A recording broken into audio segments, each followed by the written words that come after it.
Hello everyone and welcome to yet another interview from FS Expo 2025 here in Providence, Rhode Island. I'm here with Ben from Laminar Research. We're going to talk about everything Explain and all of the questions, hopefully, that you want to ask. But before that, I just want to say thank you to Meridian GMT for sponsoring FS Elite at FS Expo. Ben, thank you very much for your time. Thank you for having me. You've been busy yesterday, you've been busy for the last few months at least, and then also loads of people around your booth today, which is probably the largest Explain booth that we've seen. Yeah, we're excited for the turnout, and talking to users yesterday, it sounded like they were really excited with Explain 12 too, which is great for us because we've been excited about it for quite a while. The graphics team has been working on this set of updates for probably almost a year internally, and we've been watching these screenshots come in that only we get to see because it wasn't released yet, and going, oh, that looks great, and they're like, we can get a little bit better, we can get it a little bit better. So it's great to finally reach the point where it's out, it's final, everyone has it, and in some ways it's a release that delivers on the promise of Explain 12, because with Explain 12, we had so many things we wanted to update, but we also wanted to get it out as fast as possible, right? There was pressure from Microsoft. We wanted to replace the Explain 11 clouds with the new clouds. And, a new release, it went smoothly considering how ambitious it was, but there were issues like the dark cockpit. So to finally get the dark cockpit out, to get the new clouds, and just get that lighting really dialed in, that's been exciting for us to see that make it out the door. Yeah. And there was a cheer when the dark cockpit was gone. So I went on vacation 2 years ago, up in the mountains, off the grid, like this is no computers. This is like what I do to get away, and a guy comes into the camp who knows the owner, and it turns out he's an Explain user. And I'm like, what are the odds? And he says, there's one thing I want to pick out with you, the dark cockpits. And I'm like, oh my God, like this is never, it's going to chase me to the ends of the earth. But, Maya and Daniela and Dan and the whole graphics team did a fantastic job with it. So, yeah. So let's talk about the team themselves, because, 2-3 years ago, you were half the size as a team? I would say we're starting to stabilize. We're probably around 25-ish total. It's kind of a fuzzy number because we have some people who work part-time. But, we've got maybe a dozen developers working on the client, and we have to because people expect a flight simulator to do everything now. So they expect good graphics, they expect realistic weather, they expect air traffic control, they expect physics, avionics. There's just so many different areas of the simulator. So it's very much you have to be able to walk and chew gum at the same time.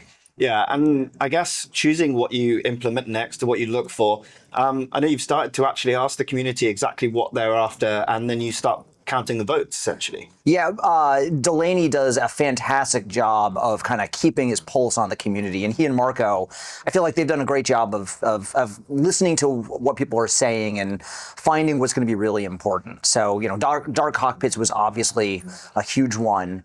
One of the ones we're looking at now is performance, because one of the things we were hearing is, the cockpits are too dark. But another big one is it doesn't run fast enough on my hardware, right? Explain 11 ran more smoothly, and people get used to that fluid flying experience in Explain. When I first got into Explain in version 6, the thing that hooked me over was how smooth it was on this little Mac laptop. I was getting 45 FIPS on a machine that now would be a calculator, basically. Yeah. But that's always been part of feeling those flight dynamics. So we have a bunch of irons in the fire for performance. Multi-core rendering, we've made real steps in. We're going to ship some of that into the private beta in 12.3 next week. And we've got multi-core rendering working in the lab, which everybody's excited about, because that's always been a big one, is, You have more of my PC. Yeah, for years now, the dividend in hardware hasn't been faster cores, it's been more cores. So if we want to use the hardware you have, we have to get concurrent. And we're starting to see the fruits of that engineering pay off that we've been working on for probably since last FS Expo. Yeah. So, given the last year, we've got fantastic clouds now.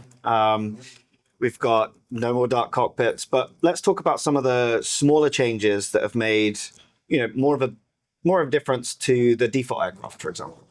Well, the Airbus is getting a really big update in 12.3. The difficulty of the talk we gave yesterday was we had 20 minutes to describe what Philip and Alex had done with the Airbus and with the avionics, and at the end, they just had to blast through the slides. And here's 25 more things we did. There's just such an attention to detail at every level of the aircraft, the texturing and the lighting and the visuals, but also the FMS and the pages and the flow. So somebody who really wants to, fly from gate to gate, you can, ATC comes through to the FMC now. There's a whole bunch of the pages have been updated.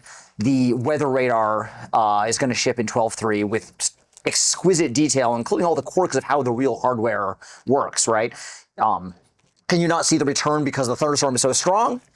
Or is there terrain in the way? Well, you have to figure it out as a pilot, right? Yeah.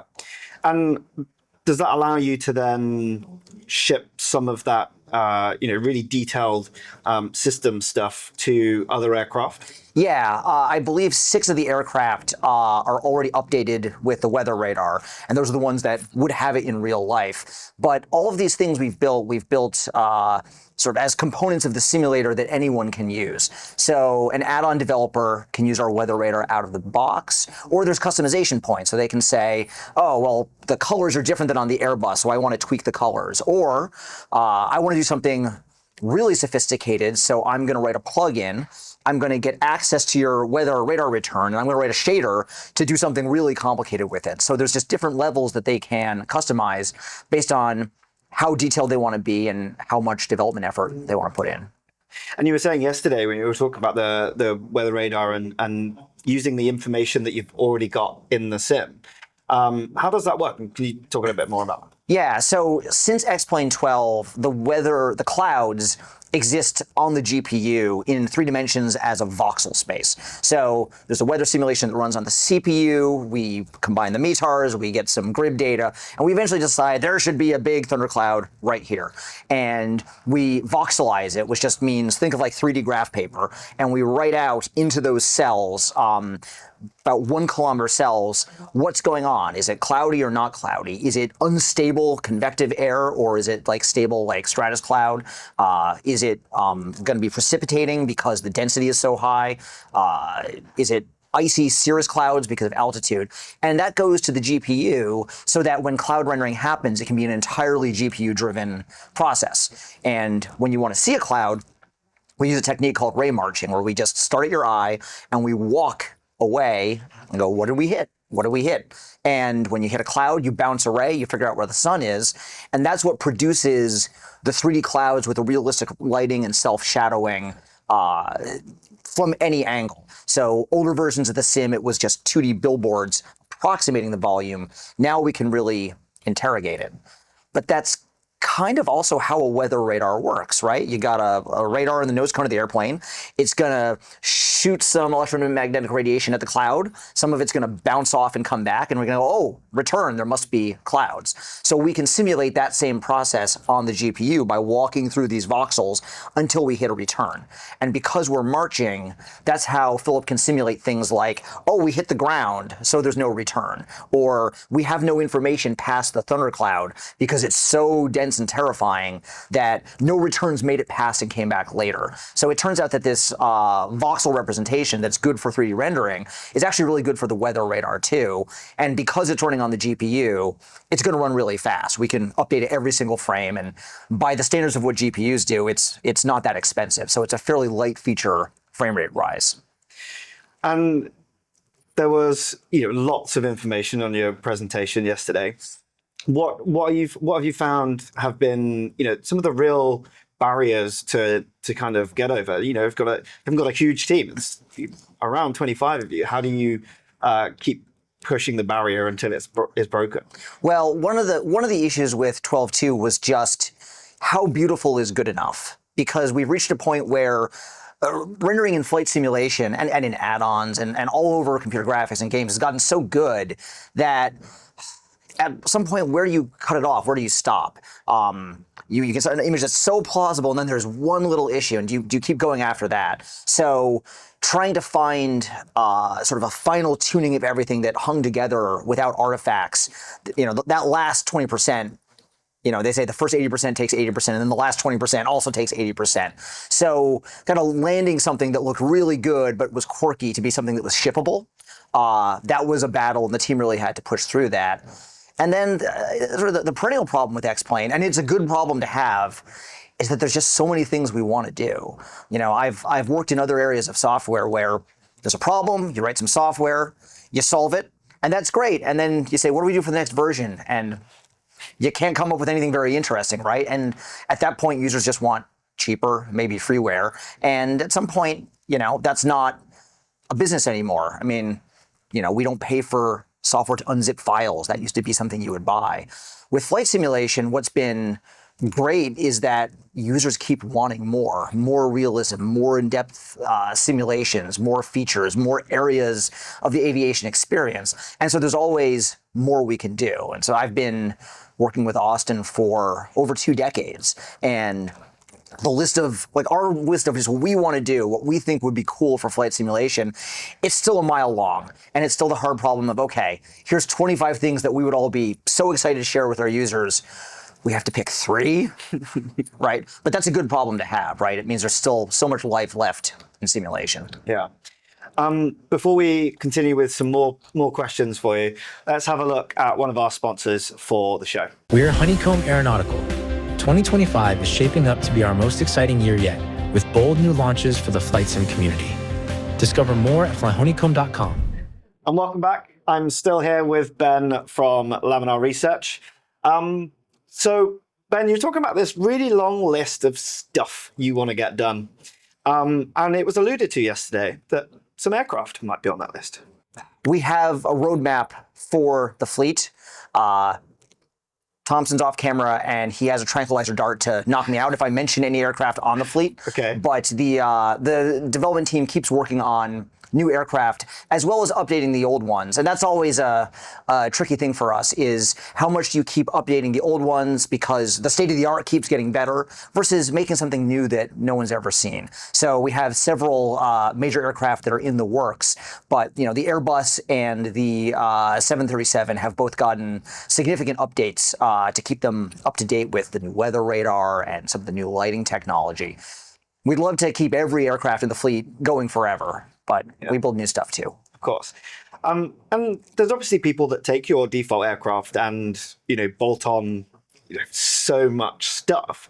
You recently started to work with Mr. X, the scenery developer. Yeah, he's been fantastic. Yeah, we'll get back to Mr. X in just a sec. But I guess, have you explored the idea of partnering with some people like the Zebo mod, for example? We try to support them wherever we can. Partnering is a tricky word because Austin has had one principle for as long as I've been working with him, which is he doesn't want to pick favorites. He never wants to be the guy who says, okay, you can be part of X-Plane, but not you. No, he's always said he's going to invite everyone. If there's something that an add-on maker can do, everyone gets to do it. And I felt really good about that because it means we're open, we're letting more people participate. And we get add-on developers who start this, when they're kids as a hobby, and, it grows with them and they become the future of the development community. So I feel good about not being gatekeepers. We retired our 747 with X-Plane 12, and, now we've got add-on developers who've taken it and are kind of breathing light back into it. And that's great for us to see because that's a hard decision, right? We love the 7.4, it'd be a great addition to our fleet, but at some point we weren't going to be able to do a retrofit that big and have the 330 in a single release, right? We had to make some hard decisions. So where the community comes in and makes things better for all users, that's fantastic. And, I see my role as making sure modifying X-Plane and adding to X-Plane is easy to do and it's open. That's how I got started with X-Plane back when dinosaurs roamed the earth. And I'm glad to see that that's still something that's possible. Yeah, and I guess you provide all the tools, Plane Maker, Scenery Maker. It's all there ready. It's a great API to start using all of the kit that's already. Yeah, and this is a little bit inside baseball, but Tom Kyler has been redoing our documentation over the last couple months. This is something that it never makes the slides because it's kind of just for add-on developers. But if you've been an add-on developer, getting the new docs is going to be kind of life-changing because it's hard to find what you need to know. X-Plane's over 1 million lines of code. It's got a gajillion features, and the developers are always on to the next thing. And sometimes, we don't do a great job of documenting what you can do with it. And Tom was showing me on his laptop the new doc pages the other day, and it's just such a breath of fresh air. So having been on the outside of that, I hope add-on developers will find it a little bit easier to find the information they need to find. Yeah. And we saw a very brief slide yesterday of the X-Plane store, which has been in the pipeline for quite a while. Are we any nearer? We are nearer. We don't have dates or announcements to put out yet, but the team has been working down internal milestones, right? So we're using Laminar identity in the field now, which that's actually it's like an iceberg. There's a little login above the surface and just a tremendous amount of stuff in the cloud below the surface. And we actually have a team of developers who's working, I would say, in the cloud. They would say they're doing back-end development to make that work. And so they've been working towards internal milestones and making progress. So, we don't have a date to announce right now, but, we can see them making progress on all that stuff below the waterline. Yeah. Well, fingers crossed that it comes very quickly. So we spoke a little bit about Mr. X joining your team. We saw some of the work that they've been doing on some of the gateway aircraft, the gateway scenery, and some of the airport vehicles that you could add into the scenery. What's next for Mr. X in your team? One of the reasons we have him is so that we have a little more muscle on our next-gen scenery effort. And we're working on a couple of different fronts on that. We have a new base mesh technology, which is something that we talked about with our add-on developers in our developer conference in Montreal last year. And that's something where we have working code in the lab. What we don't have is something shippable yet. And, from tech demo that shows this is going to be cool to you can ship it, like a lot of work has to go to get something production ready because people just expect a high quality of polish in any update. But to go with that, we need the art team to be able to create a lot of content for it. So Justin's going to be a big addition to that team, as well as Peter, who's our kind of senior autogen wizard. They do fantastic work. And we all know that that's one of the highest, if not the highest, sort of pain points for a lot of users. Do you think this next step would be more evolution or revolution? We're eventually going for a revolution. Every major version of X-Plane I've worked on has had that one feature that got away. So for X-Plane 11, we basically did everything except the clouds. And, at the end of 11, it was like, oh my God, but these clouds. And sure enough, X-Plane 12 clouds, huge feature. And with 12.0, we touched almost everything, but it's the same base mesh scenery. At the same time, there's parts of the new scenery system that would be useful right now. So, for example, the base mesh system, the new one is designed to allow people to be able to patch the elevation around airports. This is probably the most asked for scenery feature from our add-on developers by like a factor of 1,000. It's the thing they want. It's just let me correct the topology at this airport very, very carefully because it really matters, but just the airport, nowhere else. And I think when we have the engine able to do that, we want to ship that ASAP because it's great for everyone. It's good for the community. It's good for the add-on developers. And it's good for us because we get people using the new tech, and that's how we know how the performance is. We get to see the stability from our automatic bug reporting, and we can iterate on it. So there's, eventually we'd like the scenery to be so much better that you go, oh my God, this is the new scenery. But at the same time, if there's technology that's going to make X-Plane better now, let's make X-Plane better right now. Yeah. So looking a little bit more into the future, obviously we've got point 3 coming relatively quickly. You were saying you're entering the private beta this week or next. Yeah, it's basically ready for private beta once we all get back from the show and sleep a little bit. Yeah. Yeah. Kind of what happened was the 12.3, the weather, the avionics, the SVT, it was mostly ready. And then Dark Cockpits got done and cut the line because Dark Cockpits was such a big bug that 12.3 had to make way because we weren't going to have Dark Cockpits fixed and not give it to users, right? It was like the most important bug. But as a result, all this weather stuff is actually pretty mature, and so we're going to end up with a huge release right on the tail of a huge release. And then are you looking at more of sort of the next couple of months, or have you almost got this roadmap to 6 months, a year's time? So Marco always says the same thing. He says, I will ship it when it's done. In other words, as you have different parts of the company working on things, he doesn't want to hold off one feature because another one is almost done, and then all of a sudden we're not shipping anyone, and these people are saying, well, why can't we ship? And these people are like, I got one more bug. So the order things ship may just be a function of how quickly we get through the code. And we have several things that are looking very promising. Austin has a flight model update that's in pretty solid shape. So that's going to be somewhere in the pipeline. And Sydney has this multi-threaded rendering, which is looking really promising. But once again, it can't be a tech demo. It has to be fully finished. Then I've been working on base mesh. I'm definitely not as done as they are with that. But, as we get these things to completion, you can kind of see.